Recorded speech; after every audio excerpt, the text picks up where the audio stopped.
Au premier coup d'œil, on se croirait dans un tournage en plein studio. Un décor sur mesure et des nuées de projecteurs juchés en hauteur pour l'éclairage de la scène et juste en face du décor, une flopée de caméras pour immortaliser un événement quasi historique. Veuillez vous asseoir.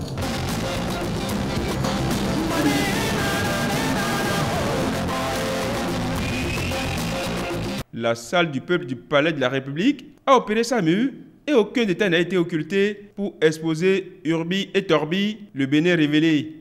Désormais, le Conseil national d'éducation, pour ouvrir le bal des interventions, le chef de l'État, dont le message introductif sonne comme une croisade contre la pauvreté. J'ai aspiré aux plus hautes fonctions de notre pays en raison de ma révolte contre notre pauvreté collective et récurrente, malgré notre potentiel. Témoin de cet événement solennel, tout le gratin de la société civile, le corps diplomatique accrédité et les corps constitués de la nation. C'est devant cette auguste assemblée que le président Patrice Talon a pris le pari pour l'avenir. Je voudrais vous expliquer le but de mon action. Au fond, quelle est mon ambition? Que le niveau de vie des Béninois soit considérablement amélioré d'ici 2021. Que le Bénin soit un pays de justice sociale, où l'accès de tous aux services de base sera enfin garanti. J'ai souhaité que le programme d'action du gouvernement porte un nom qui symbolise notre démarche. Ce nom, c'est le Bénin révélé. Je crois en effet qu'il est temps de révéler au monde, mais aussi à nous-mêmes, l'incroyable potentiel de notre pays. Après le discours d'ouverture du premier magistrat, les ministres se sont relayés au pupitre pour présenter quelques projets phares contenus dans le programme d'action du gouvernement. Santé, éducation, démocratie et état de droit, la feuille de route de l'actuel gouvernement a été déclinée dans ces grands axes. Le programme d'action du gouvernement dans le secteur de la justice, de la législation, vise à renforcer les acquis au niveau démocratique, vise à reconstruire la justice. Réaménager notre carte diplomatique et consulaire veut dire repenser les endroits où nous pouvons être, les endroits où nous devons être actifs. Le défi sécuritaire à non-terrorisme, piraterie maritime, trafic illicite et dangereux. Donc par rapport à cela, nous mettons un accent particulier sur le relèvement de la capacité de notre système de renseignement et sa modernisation. Un balai incessant de détenteurs de portefeuilles ministériels, couplé de l'annonce de projets ambitieux, contournement nord de Cotonou, aéroport de Glodjigbe, éradication du délestage, pour ne citer que ces projets. En termes de projets phares, nous avons la construction du nouvel aéroport de Glodjigbe.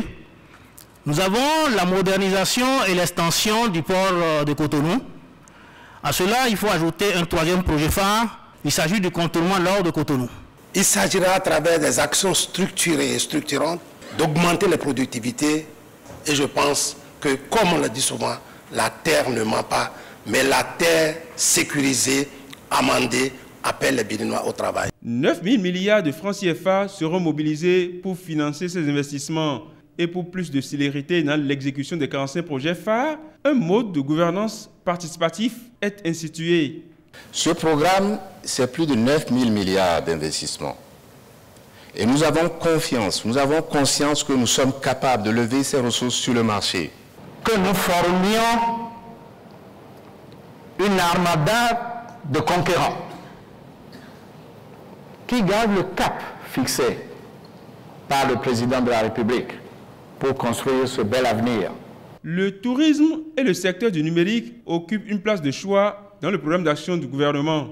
L'objectif que nous nous sommes fixés, c'est de pouvoir véritablement transformer le Bénin en une plateforme de services numériques pour l'accélération de la croissance et l'inclusion sociale d'ici 2021.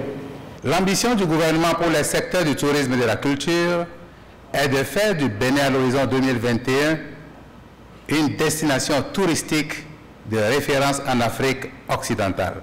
Dans une présentation orchestrée avec brio, l'Argentine nationale a exposé l'état de notre économie sur les 5 prochaines années. Grâce aux mesures que nous faisons, d'une part pour améliorer les recettes et les ressources intérieures, et d'autre part pour dynamiser l'économie, accroître le potentiel donc interne, nous allons pouvoir continuer à investir, mais en ramenant le niveau d'endettement à un niveau totalement soutenable, qui est de 38,5% à horizon 2032. Tout est bien qui finit bien.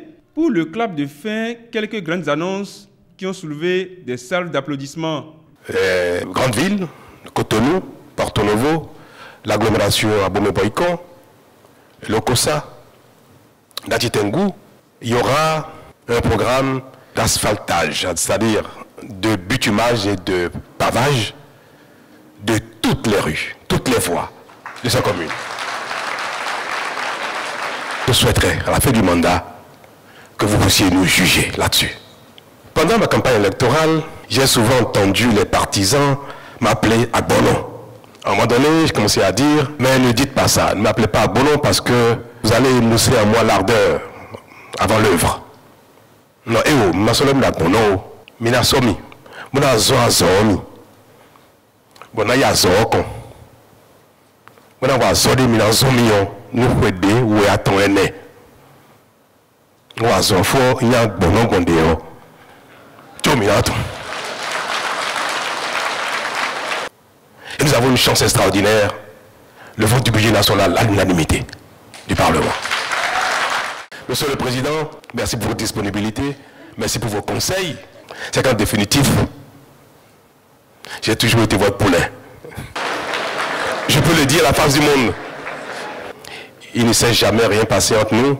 La politique, comme disait l'ancien président Yaïbouni, tous les propos qui ont pu fâcher les uns et les autres pendant la campagne, les a qualifiés d'intrigue politique.